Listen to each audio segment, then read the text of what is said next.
रात्रीचे 12:15 झाले होते. त्या गर्द झाडीत रातकिड्यांचा किरकिर आवाज सगळीकडे घुमत होता आणि त्या गर्द अंधारातल्या झाडीतून एक डांबरी रस्ता शहराकडे जात होता. एकाही माणसाचा त्या रस्त्यावर वावर दिसत नव्हता आणि तेवढ्यात त्या अंधारात दूरवरून एक अंधुकसा उजेड दिसत होता. हळूहळू तो प्रकाश मोठा होत होता. त्या रस्त्यावर दूरवरून एक पांढऱ्या रंगाची कार भरधाव वेगाने येत होती. विशाल आपली कार घेऊन रेल्वे स्टेशनच्या दिशेने निघाला होता. जेव्हा तो घरून निघाला तेव्हा त्याची आई त्याला सांगत होती, विशाल, आजची अमावस्या आहे रे, नको रे असल्या वंगाळ वेळी प्रवास करू. पण शिकलेल्या विशालवर याचा परिणाम होईल तर आश्चर्यच. त्यानेही अमावस्येचा प्रवास केला नसता, पण त्याचा एक मित्र रेल्वे स्टेशनवर त्याची वाट पाहत बसला होता. बऱ्याच दिवसांनी त्या दोघांची भेट होणार होती. त्याला घ्यायलाच तो निघाला होता. आता तो शहराच्या बरेच दूर आला होता आणि तो ज्या रस्त्याने जात होता त्या रस्त्याबद्दल त्याने बरे वाईट ऐकले होते, पण तरीही त्याचा विश्वास बसेना. त्याच्या मतेही गावातील लोकांनी निर्माण केलेली अंधश्रद्धा आहे आणि आता त्याची गाडी त्याने त्या रस्त्याला टर्न करून घेतली. गाडी चालवताना थोडीफार भीती त्यालाही लागत होती, कारण रस्ता सुनसान होता. त्यात त्याच्या गाडी व्यतिरिक्त कुठलीही दुसरी गाडी त्याच्या आसपास सुद्धा भटकली नव्हती.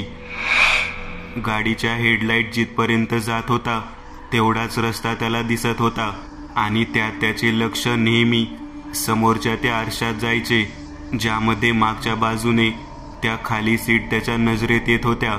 पण नजर हटवल्यावर मात्र त्याला वाटायचे की आपल्या मागच्या सीटवर कोणीतरी बसले आहे. त्याला वाटायचे की आपण जास्त विचार करत असल्यामुळे आपल्याला ते भास होत असावेत. पण खरंच तो गाडी चालवायला लागला की मागे अंधारात अंधुकसं काहीतरी दिसायचं, अगदी माणसासारखं. भीतीने त्याच्या मानेवरील केस ताठ व्हायचे. आपण या रस्त्यावरून येऊन काही चूक तर नाही ना केली, असं त्याला आता क्षणोक्षणी वाटायचे. पुढे एक वळण होते आणि अचानक गिअर काढताना त्याच्या हातावर कुणाचा तरी हात आला आणि अचानक झालेल्या या स्पर्शाने तो इतका घाबरला की त्याने झटकन तिकडे वळून पाहिलं, पण गाडीमध्ये त्याच्याशिवाय कोणीच नव्हते. आपली छाती किती जोरजोराने धडाधड करत आहे हे त्याला आता जाणवत होतं. तो स्पर्श खूपच किळसवाना होता, कारण त्या स्पर्शाने त्याचे पूर्ण अंग थरथर कापत होते. त्याने गाडी भर रस्त्यात थांबवली, गाडीतील लाईट चालू केली आणि घाबरत तो पूर्ण गाडीत पाहू लागला. पण गाडीमध्ये त्याला त्याच्या व्यतिरिक्त कोणीही दिसत नव्हतं. त्याने स्पर्श झालेल्या हाताकडे पाहिलं तेव्हा त्याला नखांनी ओरबडल्यासारखे झाले. गाडीमध्ये कोणीही नसताना कोणाचा स्पर्श त्याला कसा झाला तेच त्याला कळत नव्हतं. त्याने त्याच्या समोरील फोन उचलून पाहिला आणि ते पाहून त्याची बोबडीच वळली, कारण आता वेळ फक्त 12:30ची झाली होती. ओ गॉड, हे कसं शक्य आहे? मी तर घरूनच 12 वाजता निघालो होतो, मग अजून पण वेळ फक्त 12:30ची. त्याला वाटलं मोबाईलमध्ये काही प्रॉब्लेम असेल, म्हणून त्याने त्याच्या घड्याळीत टाइम पाहिला तेव्हा त्याच्या घड्याळीत सुद्धा वेळ 12:30चीच झाली होती. आता तो खरंच घाबरला होता. त्याने पटकन त्याच्या मित्राला फोन लावला. सुदैवाने फोन त्याला लागला होता. 2 रिंग गेल्यावर त्याने फोन उचलला. विशाल बोलायच्या आधीच त्याच्या मित्राने बोलणे चालू केले. हॅलो, अरे विशाल, कुठे आहेस? अरे 2 तास झाले आहेत, वाट पाहून पाहून थकलोय. त्यावर विशाल त्याला घाबरत म्हणाला, अरे अनिकेत, यार तुला काय सांगू, मलाच काही कळत नाहीये. मी बरोबर 12ला निघालो होतो घरून आणि या रस्त्याने यायला मला 12:30 झालेत. पण जवळपास मी 2 तास तरी या रस्त्याने प्रवास केला, पण अजूनही माझ्या मोबाईलमध्ये वेळ 12:30चीच दाखवत आहे. अरे काय बोलतोयस? 2:30 वाजायला आलेत. तुझा मोबाईल खराब झाला असेल म्हणून वेळ चुकीची दाखवत असेल. अनिकेत म्हणाला, तू समजत नाही आहेस अनिकेत, माझ्या मोबाईल वेळ चुकीची असू शकते, पण माझ्या हातातील घड्याळ सुद्धा तसेच असणार का? त्यामध्ये सुद्धा वेळ चुकीची दाखवणार का? नाही रे, अनिकेत काळजीने म्हणाला. आणि तेवढ्यात अनिकेतला फोनमधून कसला तरी आवाज येत होता. विशाल, अरे तू एकटाच आहेस ना गाडीमध्ये? हो रे, एकटाच आहे. पण काय झाले? तुझ्या फोनमधून मला कोणाच्या तरी बोलण्याचा आवाज येतोय रे. असं वाटत आहे की 2 स्त्रिया आपापसात बोलत आहे. काय अरे अनिकेत, इकडे आधीच माझी पाचावर धारण बसली आहे, त्यात तू आणखीन भर घालतोयस. विशाल घाबरत म्हणाला. अरे खरंच विशाल, थांब, मी तुला व्हिडिओ कॉल करतो, म्हणजे सगळं स्पष्ट होईल. आणि अनिकेतने फोन ठेवला. आता फोन ठेवल्यावर विशाल त्याच्या गाडीत पुन्हा घाबरत सगळीकडे बघू लागला, पण त्याला कुठेच काही दिसत नव्हतं. अनिकेतचा व्हिडिओ कॉल आला आणि त्याने रिसीव्ह करत त्याच्याशी बोलू लागला. काय यार अनिकेत, कुठे काय? पूर्ण गाडी रिकामी आहे. मी तुला खरंच सांगतो, प्लीज मला घाबरवू नकोस. पण पलीकडून अनिकेत बोलण्याच्या स्थितीत नव्हता. त्याच्या चेहऱ्यावरील हावभाव बदलू लागले, कारण मोबाईलच्या स्क्रीनवर त्याचा मित्र विशाल गाडीत एकटा नव्हता. जिथे ड्रायव्हिंग सीटवर विशाल बसला होता, त्याच्या मागच्या सीटवर 2 स्त्रिया बसल्या होत्या. पण त्यांची रूप मात्र फार भयानक होती. असं वाटत होतं एखाद्या अपघातात त्यांचे चेहरे जखमी झाले असावे, कारण एका स्त्रीच्या डोक्याची कवटी दिसत होती. दोघींचे चेहरे रक्ताने माखले होते आणि आता त्यांचं लक्ष अनिकेतवरच होतं. त्याच्या तोंडातून शब्द सुद्धा निघत नव्हते. तो फक्त इशाऱ्याने विशालला सांगत होता, अरे तुझ्या मागे काहीतरी आहे. तिकडे गाडीमध्ये विशाल वळून मागे पाहत होता, पण त्याच्या नजरेला फक्त रिकाम्या सीट दिसत होत्या. तेवढ्यात विशाल फोन चालू बंद होऊ लागला आणि अचानक तो स्विच ऑफ झाला. आता विशाल आणि अनिकेतचा संपर्क सुद्धा तुटला होता. विशालने नाराजीनेच फोन समोर ठेवला आणि तो स्वतःशीच म्हणाला, अनिकेत इतका का घाबरला होता? आणि तो सारखा मागे कोणी आहे असा इशारा का करत होता? खरंच त्याला मागे कोणी दिसला असेल का? त्याने पुन्हा एकदा समोरच्या आरशात पाहिलं, पण तिथे कोणीच नव्हते. त्याने पुन्हा गाडी चालू केली आणि स्पीड वाढवत रस्त्यावर घेतली. आता त्याची भीती अनिकेतचा कॉल कट झाल्यापासून जास्तच वाढली होती. मनात भलते सलते विचार येत होते. गळाही सुकत आला होता. पाणी पिण्यासाठी त्याने बाजूला ठेवलेल्या बॉटलकडे हात फिरवला, पण पाण्याची बॉटल तिथे नव्हती. त्याने आपली नजर फक्त 2 सेकंदच तेथून हटवली असेल आणि पुन्हा जेव्हा तो समोर बघू लागला, तेव्हा त्याच्या साईडला रस्त्यावरून चालताना 2 स्त्रिया पाठमोऱ्या दिसल्या. त्या स्त्रिया गाडीच्या खूपच जवळ आल्या होत्या, त्याही अचानक. त्यामुळे विशालला काही करायला वेळच मिळाला नाही. तरी पण सवय असल्यामुळे त्याचे पाय आपसुकच ब्रेकवर गेले, पण वेळ निघून गेली होती. त्या दोन्ही स्त्रियांना गाडीची धडक बसली आणि त्या स्त्रिया गाडी खाली आल्या. थोडंच दूर जाऊन गाडी जागेवर थांबली. विशाल भीतीने इतका घाबरला होता की त्याला कळतच नव्हते की त्याच्यासोबत काय झाले. आपल्याकडून 2 स्त्रियांचा अपघात झाला. त्या जिवंत असतील की मृत? आपण चांगले फसलो. कशालाच निघालो या रात्री? विशाल स्वतःशीच बडबड करीत होता. त्याने स्वतःला सावरत गाडीचं दार उघडलं आणि तो बाहेर आला. त्याने जेव्हा मागे पाहिलं तेव्हा रस्त्यावर त्याला कोणीच दिसलं नाही. त्या स्त्रिया गाडी खाली आल्या होत्या. त्याला वाटले कदाचित अजूनही गाडी खालीच असतील, म्हणून तो घाबरतच खाली वाकून पाहू लागला. पण गाडी खाली सुद्धा त्याला काहीच दिसलं नाही. त्याला धक्काच बसला आणि जसा उठून उभा राहिला तेव्हा गाडीतील ते दृश्य पाहून त्याच्या मानेतून भीतीची एक शिरशिरी गेली. गाडीत मागच्या सीटवर त्याच गाडी खाली आलेल्या स्त्रिया बसल्या होत्या. फुटलेल्या डोक्याच्या, रक्ताने माखलेल्या.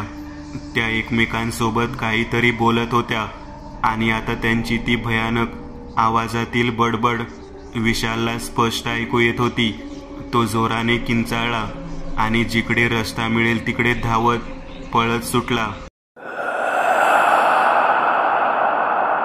विशालचा मित्र अनिकेत अजूनही स्टेशनवरच थांबून होता. वाट पाहून पाहून तोही थकला होता. अजूनपर्यंत विशालने यायला हवे होते. त्यात भीतीने त्याचीही पाचावर धारण बसली होती. त्याला विशालच्या व्हिडिओ कॉलमध्ये जे दिसलं होतं ते नक्कीच अंगावर काटा आणणारे होते. त्यानंतर विशालचा फोन बंद झाला होता. विशाल किती मोठ्या संकटात आहे हे अनिकेतला जाणवलं होतं. तो स्टेशन बाहेर आला आणि एखाद्या वाहनाची वाट पाहू लागला. सुदैवाने एक ट्रक त्याला त्या मार्गाने येताना दिसला. त्याने घड्याळात वेळ पाहिली तर रात्रीचे आता 3 वाजत आले होते. त्याने त्या ट्रकला हात दाखवला आणि तो विशालच्या घरी सकाळचे 5 वाजता पोहोचला. त्याच्या आईने त्याला काहीच न सांगता तेथीलच एक दुचाकी घेऊन तो विशालचा शोध घेण्यासाठी निघाला. 1-1.5 तासाच्या प्रवासानंतर विशालची गाडी त्याला रोडच्या बाजूला आडवी झालेली दिसली. पण जेव्हा तो गाडीजवळ आला तेव्हा विशाल मात्र त्याला कुठेही दिसत नव्हता. तो पुन्हा गाडीला किक मारून समोर गेला. तेव्हा 1-2 किलोमीटर दूर गेले असता त्याला एक गाव त्याला लागले. तेथील काही लोकांना त्याने विशालबद्दल सांगितले. तेव्हा एकाने अनिकेतला सांगितले की एक तसाच दिसणारा माणूस मंदिराच्या दिशेने गेला होता म्हणून. अनिकेत त्या मंदिराकडे गेला असता विशालची हालत पाहून अनिकेत भीतीने गांगारून गेला. विशालचे पाय काट्यांनी रक्तबंबाळ झाले होते. गुडघ्यावर बसून तो कधी हसत होता तर कधी रडत होता. कधी डोळे मोठे करून भूत भूत म्हणून ओरडत होता. आपलाच हात दातांनी चावत होता. तो जिवंत होता पण तो आता आधीसारखा राहिला नव्हता. दुसरा अनुभव ठाणे स्टेशन. आज ठाणे स्टेशन पूर्ण खाली होते कारण आता अर्धरात्र व्हायला आली होती. अक्षरशः आपले पाय वेगवान गतीने चालवत आणि मध्ये मध्ये धावत प्रतीक ट्रेनकडे पाहत होता. पण त्याला आता समजून गेले होते ती ट्रेन आता त्याला भेटणार नाहीये. मनात असून देखील त्याच्या डोळ्यात एकच, ती ट्रेन निघून गेली होती. आपले ते सगळे हात घट्ट करत आपल्याच पायाला मारत तो रागावू लागला आणि बोलला, शट, बॉसने जर मला हे काम सांगितलं नसतं तर मला ही ट्रेन भेटली असती. आज मी घरी इतक्या उशिरा जाणार. त्याने आपल्या मोबाईलमध्ये नजर टाकली तर रात्रीचे 2 वाजले होते. त्याला कळून चुकले होते की रात्रीचे आता त्याला एकही ट्रेन नाही. त्या दुर्दैवानं त्याच्या मोबाईलला एकही सिग्नल नव्हता. तो तसाच गेला आणि तिकडच्या एका बाकावर जाऊन बसला. तिथे कोणतीच आजूबाजूला ट्रेन येणार नव्हती. आणि हो, पूर्ण तो प्लॅटफॉर्म किंवा स्टेशन म्हणा अक्षरशः ओसाड पडले होते.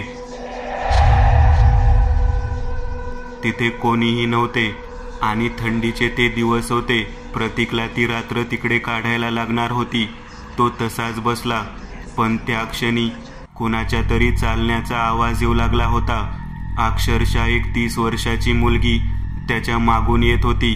तिने ड्रेस घातला होता, केस मोकळे होते आणि हातामध्ये एक लहानशी पर्स होती.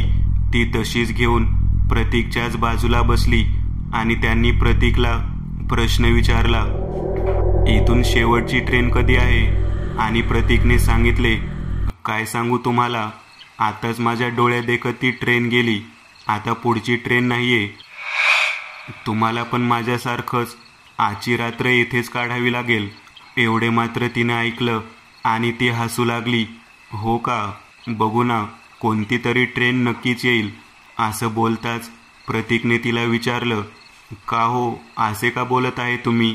आणि ते कळत न कळत हसू लागली आणि सांगू लागली, मी आजपर्यंत खूप जणांना असेच विचारते आणि नंतर ट्रेन येतेच. आणि प्रतीकने विचारले, म्हणजे? मुलगी सांगू लागली, अहो मला माहीत आहे तुम्ही तुमच्या बॉसचा कसा ओरडा खाऊन आलात. आणि हो, तुम्हीच तुमचा तो गेटचा दरवाजा हा तोडला होता ना? इकडे प्रतीकने विचारले. मला काही समजले नाही पण ती मुलगी बोलली, घाबरू नका, माझे नाव मनीषा. मीही रात्रीची इथूनच जात असते आणि मला तर नेहमी ट्रेन भेटते. तुम्हालाही भेटेल. प्रतीकला हायसं वाटलं. ती मुलगी सांगू लागली, आजपासून 5 वर्षापूर्वीची गोष्ट आहे. मी रात्रीची याच प्लॅटफॉर्मवर उभी होती त्याच ट्रेनच्या प्रतीक्षेमध्ये, पण कळत न कळत नियतीने माझ्यावर घात केला. म्हणजे मी इकडेच उभी होती आणि जशी ट्रेन जवळ येऊ लागली त्याच क्षणी मला भोवळ आली आणि मी त्या रेल्वे रुळावर पडली आणि त्या ट्रेनने मला अक्षरशः चिरडले. अहो, असं काही बोलू नका. हे बघा, मला आधीच भूतांची फार भीती वाटते. ती मुलगी एकटक पाहत होती आपल्या पायांकडे. प्रतीकने आपली नजर दुसरीकडे फिरवली आणि ती स्वतःहून उठली आणि एक क्रूर हास्य देऊ लागली. प्रतीकची नजर तिच्याकडे गेली तर तिने पाहिले की ती मुलगी म्हणजेच ती मनीषा पूर्णपणे पांढरी पडली होती आणि ती तशीच प्रतीककडे येऊ लागली. प्रतीक जोरात किंचाळला. त्याची ती बॅग त्याने तिथेच ठेवली आणि तो पळत जाऊ लागला. स्टेशनच्या बाहेर आजूबाजूला कोणीच नव्हते. तो स्टेशनच्या बाहेर आला. तिकडे छोटेसे कोल्ड्रिंक दुकान होते. तो त्या माणसाजवळ गेला आणि बोलू लागला, अहो भाऊ, मला सांगा ना, आता या क्षणी स्टेशनवर माझ्या व्यतिरिक्त कोणी आले आहे का? तुमच्या व्यतिरिक्त? तुम्हाला जाऊन तर किमान आता अर्धा तास झालाय, पण आता इथे कोणीच नाही आलं आणि मी आता दुकान बंदच करणार आहे. मला चांगलं आठवतं, आतापर्यंत कोणीच नाही आलं. प्रतीक शांत बसला आणि प्रतीकने विचारले, ती मुलगी कोण असते? तो दुकानदार सांगू लागला, हो, तीच मुलगी. मला माहिती तू कोणाबद्दल बोलतोस. आजपासून 5 वर्ष आधीच ती इथे मेली होती. आणि हो, तुला एक गोष्ट सांगायचीच राहिली, ती ज्याला कोणाला बघते त्याला ती पटरीवरच मारून टाकते. पण तू कसा वाचलास? प्रतीक, जाऊ दे, मी वाचलो ना, राहू दे. आणि तो दुकानदार म्हणाला, तुला कुठे जायचंय नेमकं? मला पुढच्या स्टेशनला जायचंय. पण हो, माझी बॅग आतमध्ये राहिली. त्या दुकानदाराने सांगितले, जाऊ नकोस, नाहीतर आता ती तुझा जीवच घेईल. ठीक आहे, धन्यवाद. नकोय मला बॅग, राहू दे तिकडे, मी जातो. आणि प्रतीक तिथून निघून गेला. पण त्या क्षणी काही वेळाने मनीषा तिकडे आली. त्या दुकानदाराकडे पाहून जोरात हसू लागली आणि बघता बघता दोघांनी हात मिळवला आणि मनीषा बोलली, काय यार, कसा मुलगा आहे, भूतांवर विश्वास ठेवतो. असं कुठं असतं का? मला वाटलं सुरुवातीला हा बोलेल की तू खोटी आहेस वगैरे, पण असं काहीच नव्हतं. दोघेही परत जोरजोरात हसू लागले. बरं चल, ती बॅग दे आणि सगळे पैसे अर्धे अर्धे कर. त्यात बॅगेमध्ये होते नव्हते सगळं सामान अर्धे केले. नंतर दुकानदार तिथून निघून गेला. मुळात शेवटची ट्रेन ही येणार होती. मनीषा तशीच प्लॅटफॉर्मवर गेली.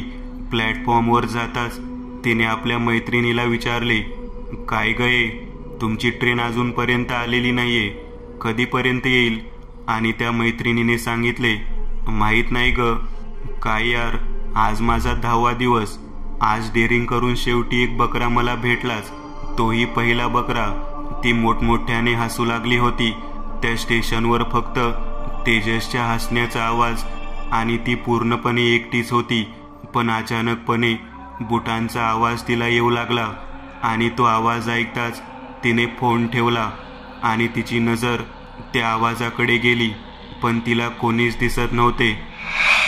मनात एक भीती आली, पण नंतर ती होती, मी सगळ्यांना घाबरवते, मला पण आता घाबरवणार आहे. पण अचानक तिला तिच्या बाकाच्या शेजारी कोणीतरी बसल्याचा भास झाला, जसं की कोणीतरी बाजूला बसलेला आहे. तिने तिथून उठण्याचा निर्णय घेतला, पण तिचे शरीर हे जड झाले होते.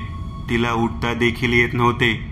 त्याच क्षणी तिने बाजूला पाहिले तर बाका शेजारी बसलेले जे कोणी होते आता उठून उभे राहिले आणि तिच्या समोर आले. तो प्रतीक होता, ज्याला काही वेळापूर्वी तिने त्याला घाबरवून फसवले होते. पण आता तो प्रतीक आधीसारखा वाटत नव्हता. चेहरा पूर्ण पांढरा, न हालणाऱ्या पापण्या. त्याला पाहताच मनीषा जोरात किंचाळली आणि प्रतीक बोलू लागला, खूप दिवसांनी तुला बघतोय. तू लोकांना अशीच मूर्ख बनवतेस. तू तुझ्या मैत्रिणीला सांगितलं की मी पहिला बकरा आहे, पण मी पहिला नाही, तर मी 10वा आहे. तू लोकांना अशीच लुटून त्यांच्याकडून पैसे घेते. त्यांच्या मेहनतीचा पैसा घेते, पण आज खैर नाही, कारण आज तुझा सामना खऱ्याखुऱ्या भूताशी झालाय. आणि प्रतीक खुनशीने हसू लागला आणि बघता बघता त्याचे शरीर हे इंच इंच मोठे होऊ लागले. त्यामुळे त्याचे रूप आणखीनच भयंकर दिसत होते. ते पाहताच मनीषा कशीबशी तिथून उठली. ती धावत धावत प्लॅटफॉर्मवर गेली. प्रतीक तिच्या मागून तसाच येत होता. तो तिचा पाठलाग करत होता. प्रतीक बोलत होता, थांब, पण मनीषाची नजर फक्त पुढे होती. ती खाली पाहत तशीच धावत होती. आता तिला माहीत होते की तिचे प्राण तेव्हाच वाचेल जेव्हा ती प्लॅटफॉर्मपासून फार लांब जाईल. म्हणून ती प्लॅटफॉर्मवरून रुळावर उतरली. पण ती इतकी घाबरली होती की समोरून एक ट्रेन येत आहे याच्यावर तिचे लक्षच नव्हते. आणि एका क्षणात समोरून येणाऱ्या त्या ट्रेनने मनीषाला कितीतरी दूर चिरडत नेले. पूर्ण स्टेशन परत शांत झालं. काही वेळाने मनीषाला जाग आली. ती स्वतःला पाहून म्हणाली, मी जिवंत आहे. आणि तिला खूप आनंद झाला. तेवढ्यात तिला प्रतीकचा आवाज आला, तू आता मानवी शरीरात नाहीये, तू आता आमच्यातील एक झाली आहे. आणि तो बोलला, पुढे बघ. आणि तिची नजर उजवीकडे टाकली आणि तिने पाहिले तिच्यासारखे आणखी काही मेलेले लोक तिला पाहून जोरजोरात हसत होते. प्रतीक बोलला, आता हेच तुझे आणि आम्हीच तुझा परिवार. प्रत्येकजण जोरजोरात हसू लागला. त्यांच्याकडे पाहत मनीषा आता तीही हसू लागली. आता ते त्यांचा पुढील शिकार शोधणार होते. तिसरा अनुभव ॲम्ब्युलन्स ड्रायव्हरचा. ते वर्ष होते 2014. उन्हाळ्याचे दिवस होते. मी एका ट्रान्सपोर्ट कंपनीत नुकताच कामाला लागलो होतो. मला त्यामुळे बऱ्याच ठिकाणी आणि कोणत्याही वेळी ते सामान ट्रान्सपोर्ट करावे लागत असे. आमची कंपनी प्रायव्हेट असल्यामुळे मला कधी कधी रात्रही होत असे. असेच त्या दिवशी कंपनीत मी माझे काम संपवून घरी जात होतो. रात्रीचे जवळपास 11 वाजले होते. तेवढ्यात माझ्या मालकाचा फोन आला, अरे विशाल, ऐक ना, एक अडचण आली आहे, जरा केबिनमध्ये येतो का? मी लगेच त्यांच्या केबिनमध्ये गेलो. मला पाहताच ते बोलायला लागले, विशाल यार, वाईट वाटून घेऊ नकोस, पण एक अर्जंट काम आहे. माझ्या मालकांच्या चेहऱ्यावर जरा नाराजी होती. मला वाटलं एखादी आणखी ट्रिप मला करावी लागेल, कुठेतरी जावे लागेल. म्हणून मी म्हणालो, हो सर, बोला ना, काय अडचण आहे? आपल्याकडे एक डेड बॉडी हॉस्पिटलमधून त्याच्या नातेवाईकाकडे पोहोचवायची आहे. मालक म्हणाले. त्यांनी तसे म्हणताच माझ्या अंगावर सरकन काटा उभा राहिला. Sir, dead body? हो, माझे दूरचे नातेवाईक आहेत. अपघाती मृत्यू झाला होता त्यांचा. बॉडी शवविच्छेदनासाठी गेली आहे. काही वेळात मिळेल. आता आपल्याकडे ॲम्ब्युलन्स असल्याने त्यांनी मला फोन केला. मी तुला सांगितले नसते, पण कंपनीत ॲम्ब्युलन्स ड्रायव्हर सुट्टीवर गेलाय 2 दिवसापासून. त्यामुळे कंपनीत ड्रायव्हर फक्त तू आहे. मालक म्हणाले, आमच्याकडे कंपनीत 2 ॲम्ब्युलन्स होत्या. मालकानेच लोकांची सेवा म्हणून त्या ठेवल्या होत्या. पण मी याआधी कधी डेड बॉडी नेल्या नव्हत्या. ही माझी पहिलीच वेळ होती. पण मला जास्त भीती याची वाटत होती की मला ते काम रात्रीला पूर्ण करावं लागणार होतं. विशाल, प्लीज एवढे काम कर. हवे तर मी तुला ओव्हरटाईमचे पैसे पे करतो. मालक म्हणाले. खरं तर मला पैशांची खरंच गरज होती आणि ओव्हरटाईमचे पैसे नगद मिळत असल्यामुळे मी होकार दिला. भीती वाटत होती, कुणालाही वाटणार. मी कंपनीतून ॲम्ब्युलन्स काढून सरळ हॉस्पिटलकडे घेतली. सगळी प्रोसेस आटोपून आम्हाला डेड बॉडी मिळाली. जेव्हा ते पांढऱ्या कपड्यात झाकलेले शव गाडीत टाकण्यात येत होते तेव्हा माझी छाती भीतीने चांगलीच धडधड करत होती. डेड बॉडी पाहण्याचा हा माझा काही पहिला प्रसंग नव्हता. पण मी ही डेड बॉडी घेऊन एकटा रात्री प्रवास करणार याच्यामुळे आपसुकच भीती वाटत होती. गाडीत बसलो आणि ॲम्ब्युलन्स चालू करून त्या गावाच्या दिशेने घेतली. 1-2 वेळ मी पालटून मागे पाहिलं तेव्हा ते झोपलेले मृत शरीर पाहून अंग शहारून जायचं. गाडी आता मुख्य रस्त्यावर लागली होती. वेळ रात्रीचे 12. मला पोहोचायला 1-2 तास तरी लागणारच होते. आता रस्त्यावर वाहनांची वर्दळ नाहीच्या बरोबर होती. पूर्ण रस्ता सुनसान होता. मी एकटाच त्या रस्त्यावरून गाडी सुसाट पळवत होतो. रातकिड्यांचा किरकिर आवाज कानी पडायचा. रस्ता घाटाचा असल्यामुळे चांगलाच अंधारला होता. मी स्टिअरिंग फिरवत गाडी वळणावरून फिरवत होतो. तेवढ्यात माझा फोन वाजला. फोन माझ्या बायकोचा होता. मी एका हाताने फोन उचलत माझा फोन स्पीकरवर टाकला. काय हो, 12 वाजलेत, अजून तुमचा घरी पत्ता नाही. ती जरा रागातच म्हणाली. अगं येणारच होतो, तर मालकानं अडवलं मला. मी नाराजीने माझ्या बायकोला म्हणालो, म्हणजे पुन्हा कुठे बाहेर पाठवली की काय तुम्हाला गाडी घेऊन? आता तिला मी सांगणारच होतो की तेवढ्यात मी थांबलो. कारण जर तिला मी सांगितलं की एक डेड बॉडी घेऊन जात आहे आणि तेही अर्ध्या रात्रीला, तर ती उगाच रात्रभर काळजी करणार, घाबरणार. एकतर आधीच ती मला म्हणत होती की हा जॉब सोडा, दुसरा बघा. रात्री अपरात्री ते तुमच्याकडून काम करून घेतात. हा विचार येताच मी तिला म्हणालो, हो अगं, गाडीत काही सामान आहे, ते पोस्ट करून द्यायचं आहे, येतोच मी एका तासात. आणि जेवणाचं काय? अगं आहे त्या रोडने काही ढाबे, करतो तिथे मी जेवण. आणि तेवढ्यात ती म्हणाली, अहो तुमच्यासोबत कोणी आहे का? माझ्यासोबत का? पण काय झाले? अहो मला कुणाच्या तरी विचित्र हसण्याचा आवाज आला आणि कोणीतरी पटपट बोलत आहे असं वाटलं. अगं काहीतरी काय बोलत आहे? आपल्या घराच्या आजूबाजूचा असेल आवाज. मी तिला म्हणालो, नाही हो, तुमच्या फोनमधूनच आला. तिच्या बोलण्याने मी फारच गोंधळलो. बरं, मी ठेवतो फोन, बोलतो नंतर, आता गाडी चालवत आहे. मी फोन ठेवताच विचार करू लागलो, कसं शक्य आहे? मी तर गाडीत एकटाच आहे, मग कुणाच्या हसण्याचा, बोलण्याचा आवाज कसा येईल? कारण खरंच मी एकटा गाडीत होतो, म्हणजे जिवंत. मागे ठेवले होते ते मृत शरीर होते. माझ्या अंगावर सरकन काटा आला आणि मी मागे वळून पाहिले. ते मृत शरीर अजूनही तसेच होते, पण माझ्या पत्नीच्या फोनने मात्र मला आता भीती वाटत होती. मी एकटाच असताना माझ्या फोनमधून तिला आवाज तरी कसा गेला दुसऱ्याचा? मी पुन्हा गाडी चालवत पुढे जात होतो, पण आता गिअर टाकताना किंवा कसला तरी आवाज झाला की माझ्या अंगाचं पाणी पाणी व्हायचं. पुढे त्या रोडनेच मला एक डाव्या बाजूने ढाबा दिसला. आधीच पोटात कावळे ओरडत होते. हातपाय काम करत नसल्यामुळे मी गाडी थांबवून पटकन जेवण करण्याचा निर्णय घेतला. ढाब्यावर थोडीफारच गर्दी होती. मी गाडी ढाब्यावर लावली आणि पटकन तिकडे आलो. मला आता माझ्या गाडीचीच भीती वाटत होती. मी पटकन जेवणाची ऑर्डर दिली आणि समोरच्या टेबलावर जाऊन बसून राहिलो. मी पटापट माझे जेवण आटोपले आणि बिल द्यायला काउंटरवर गेलो. किती झाले बिल? 150 रुपये, तो ढाबेवाला म्हणाला. मी माझ्या खिशातून पैसे काढले आणि त्याला देणारच होतो की तेवढ्यात तो म्हणाला, काय हो भाऊ, ती ॲम्ब्युलन्स तुमची आहे का? मीही जरा घाबरलो आणि म्हणालो, हो, पण काय झाले? मी त्याला पैसे देत म्हणालो, हो का? नाही, मगापासून बघतोय एक बाई त्या ॲम्ब्युलन्समध्ये बसून आहे आणि ती सारखी तुमच्याकडे बघत होती जेवताना. बाई? कोण बाई? माझ्या हृदयाचा ठोका चुकला. अहो तुमच्या ॲम्ब्युलन्समध्येच बसली होती.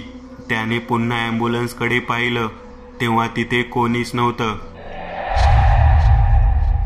अरे आतापर्यंत तर तिथेच बसली होती, कुठे गेली ती बाई? तो ढाबेवाला मालक म्हणाला. अहो कोणी बाई वगैरे माझ्यासोबत आली नाही. काय बोलताय तुम्ही? मी असं बोलताच तो म्हणाला, अहो कोणी चोर वगैरे असेल मग बघा जरा जाऊन. त्याने असं बोलताच मी पटकन माझ्या गाडीकडे जायला निघालो. खरंच कोणी चोर वगैरे असेल, पण मी गाडीजवळ येताच पाहिले की दार मी बाहेरून लॉक केलं होतं. आतमध्ये कोणी कसं जाईल? गाडीच्या आजूबाजूने पाहिलं, पण कुठेही कोणीच दिसत नव्हतं. मग हा ढाबेवाला कोणत्या बाईबद्दल बोलत होता? तो अजूनही माझ्याकडे वेगळ्याच नजरेने पाहत होता आणि तिथून कसले तरी इशारे करीत मी मागे वळून पाहिलं तेव्हा अंधारात उभी असलेली माझी गाडी फक्त दिसत होती. हा वेडाबिडा आहे की काय? मला आधीच उशीर होत होता, त्यामुळे मी त्याच्याकडे दुर्लक्ष करून माझ्या गाडीत येऊन बसलो आणि गाडी चालू करून पटकन रस्त्याच्या दिशेने घेतली. मी विचार करू लागलो, कोणती बाई? खरंच तो धाबेवाला कोणत्या बाईची गोष्ट करत होता? आणि तेवढ्यात माझे लक्ष गाडीमधील समोरच्या मिररमध्ये गेले आणि त्यातील दृश्य पाहून माझ्या पायाखालची जमीन सरकली. मागच्या बाजूने त्या अंधारात मृतदेहाजवळ एक बाई मला बसलेली दिसत होती आणि तिची नजर माझ्याकडेच होती. एका झटक्यात माझे पाय ब्रेकवर गेले. गाडी स्पीडमध्ये होती.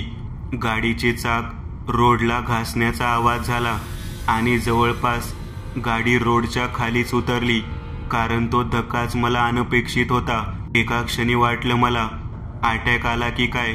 गाडी थांबल्यावर मी माझ्या छातीला हात लावत पुन्हा मागे पाहिलं, तेव्हा अजूनही त्या अंधारात कोणीतरी बसलेले मला दिसले. छाती भीतीने धडधड करत होती. म्हणजे तो ढाबेवाला खरं बोलत होता.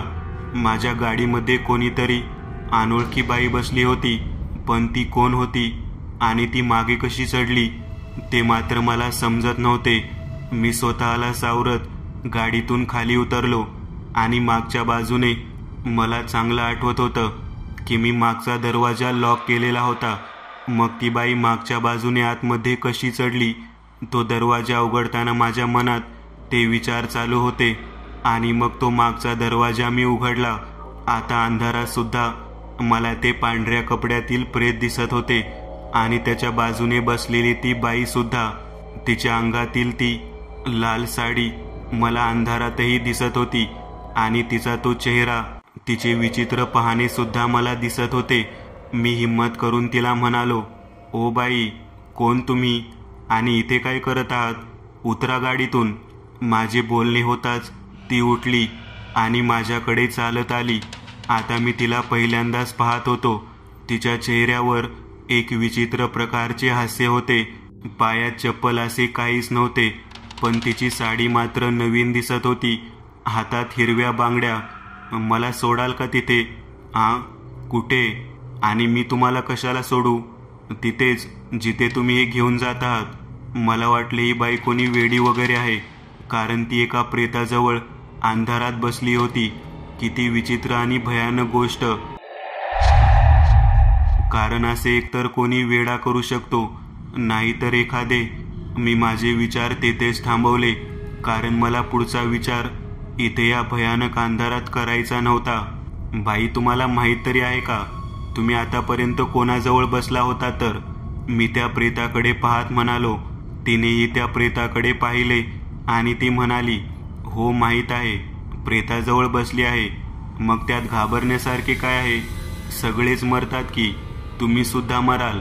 तिने असे बोलताच मला आधी राग आला आणि थोडी तिची भीतीही वाटली, पण थोडा विचार केल्यावर ती वेडी आहे असंच मला वाटले. तुम्ही आधी माझ्या गाडीच्या खाली व्हा, नाहीतर मी तुम्हाला बाहेर काढेन. मी जरा रागातच तिला म्हणालो. ती बाई खाली उतरली. मी मागचा दरवाजा बंद केला. अहो दादा, सोडा की मला तिथे. काय जाते या तुमचं? असं बाई माणसाला तुम्ही एकटे अशा या भयान जंगलात एकटे सोडता का? ती मला रडत म्हणाली. तिचे रडणे चालू झाले तसे मलाच कसे तरी वाटले, पण ती बाई चुकली होती. त्यामुळे मी स्वतःला सावरत म्हणालो, बाई, तुम्ही तो विचार आधीच करायचा होता. असं कोणाच्याही गाडीत तुम्ही न विचारता बसता का? त्यावर ती बाई काहीच बोलली नाही. माझे लक्ष घड्याळात गेलं आणि मला टेन्शनच आलं, कारण वेळ 2च्या पुढे निघून गेली होती. बापरे, 2 वाजले. माझा बराच वेळ खर्ची झाला होता. मी त्या बाईकडे लक्ष न देता समोरच्या बाजूने गेलो आणि दरवाजा उघडून गाडीत बसलो. गाडीची चाबी फिरवली, पण गाडी चालूच होत नव्हती. शेट यार, आता ही काय नवीन अडचण? आधीच वेळेची ऐसी तैसी झाली. मी पुन्हा चाबी फिरवली, पण पुन्हा तेच, गाडी चालूच होत नव्हती. मी रागाने स्टिअरिंगवर हात मारला आणि 2-3 शिव्या स्वतःलाच दिल्या. मला न घेताच जाताय ना दादा, म्हणून असं होतंय. ती बाई अचानक बाजूच्या खिडकीकडे येत म्हणाली. ती एवढी अचानक आली की माझा जीवच उडाला. मी रागात काहीच न बोलता पुन्हा एकदा चाबी फिरवली आणि गाडी चालू झाली. जशी गाडी चालू झाली मला खूप आनंद झाला. आता ती बाई जोराने हसत होती.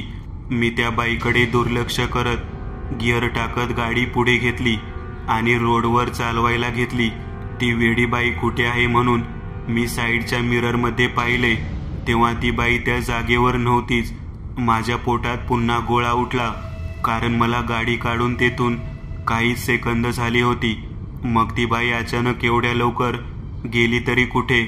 माझ्या मनात पुन्हा ते भयानक विचार येऊ लागले. मी मागे वळून पाहिले तेव्हा वाटले की माझा कोणीतरी प्राणच काढला आहे, कारण ती बाई पुन्हा त्या प्रेताजवळ बसली होती. माझ्या तोंडातून माझ्या देवाचे, स्वामी समर्थांचे उद्गार निघत होते. देवा, काय हे विचित्र भयानक प्रसंग. मी पुन्हा एकदा गाडी थांबवली आणि उतरून मागच्या बाजूने दार पाहिले, पण तिथे कोणीच नव्हते. मी मागील लाईट चालू केला, पण गाडीत ते प्रेत सोडून कोणीच नव्हते. मी दरवाजा लॉक केला आणि पुन्हा माझ्या सीटवर येऊन स्वामी समर्थांचा तारक मंत्र सुरू केला. गाडी चालू करून मी पुढच्या प्रवासाला निघालो. परत माझी मागे वळून पाहण्याची हिंमत होत नव्हती, कारण काय माझ्या डोळ्यासमोर येईल ते सांगता येत नव्हतं. स्वामींच्या तारक मंत्रामुळे एक वेगळीच ऊर्जा मला मिळत होती आणि मी 1 तासाचा प्रवास करून त्या गावात पोहोचलो. गावात येताच माझ्या जीवात जीव आल्यासारखा झाला. मी सांगितलेल्या पत्त्यावर आलो. त्यांचे नातेवाईक जणू वाटच पाहत होते. गाडीतून डेड बॉडी काढताना माझ्या हृदयात पुन्हा धडधड सुरू झाली. त्यांनी ती बॉडी बाहेर काढली आणि तिथे रडारड सुरू झाली. काही माणसांनी प्रेताचा चेहरा उघडा केला. मी तिथेच होतो आणि तो चेहरा पाहताच मला सगळं सुन्न झाल्यासारखं वाटू लागलं, कारण त्या प्रेताचा चेहरा हुबेहूब त्या बाईसारखा होता. म्हणजे मला भेटलेली ती बाई दुसरी तिसरी कोणी नसून ती हीच बाई होती. नाही, बाई नाही, तिचे भूत प्रेत. माझ्या अंगावर सरकन काटा आला. मी पटकन ॲम्ब्युलन्स चालू करत माझ्या घराकडे निघालो आणि माझ्या मनात ती बाई अजून सुद्धा येत होती. भीतीने हातपाय थरथर कापत होते. जर मी स्वामींचा तो तारक मंत्र चालू केला नसता तर आणखी काय वाईट प्रसंग माझ्यासोबत घडले असते, हा विचार करूनच अंगावर काटा येत होता. पुन्हा स्वामींचा तो तारक मंत्र चालू करून मी पुढील प्रवास करत माझ्या घरापर्यंत आलो. पण त्या घटनेचा पळसाद इतका तीव्र होता की मला चांगलाच ताप भरला होता. 2-3 दिवस मी चांगलाच आजारी होतो. त्यानंतर मला घरच्यांनी तो जॉब सोडायला लावला. स्वामींची कृपा की मी त्यातून सुखरूप बाहेर पडलो. जय श्री स्वामी समर्थ. मित्रांनो, आज पुरतं एवढंच. तुम्हाला जर काही गोष्ट आवडली असेल तर नक्की लाईक करा. तुमच्यापैकी बरेचसे जण व्हिडिओ लाईक न करताच पळून जातात, पण हा जर व्हिडिओ तुम्ही लाईक केला तर मला जरा बरं वाटेल आणि असेच भारी भारी व्हिडिओ बनवायची माझ्यात एनर्जी येईल. त्यामुळे नक्की लाईक करा. आणि अजूनही कोणी या चॅनलला सबस्क्राईब केलेलं नसाल तर लगेच सबस्क्राईब करून टाका. आणि बाजूची घंटी ती मात्र दाबायला विसरू नका. देवाची घंटी आहे ती. चला तर मग पुन्हा भेटूया अशीच एक आगळी वेगळी गोष्ट घेऊन पुढच्या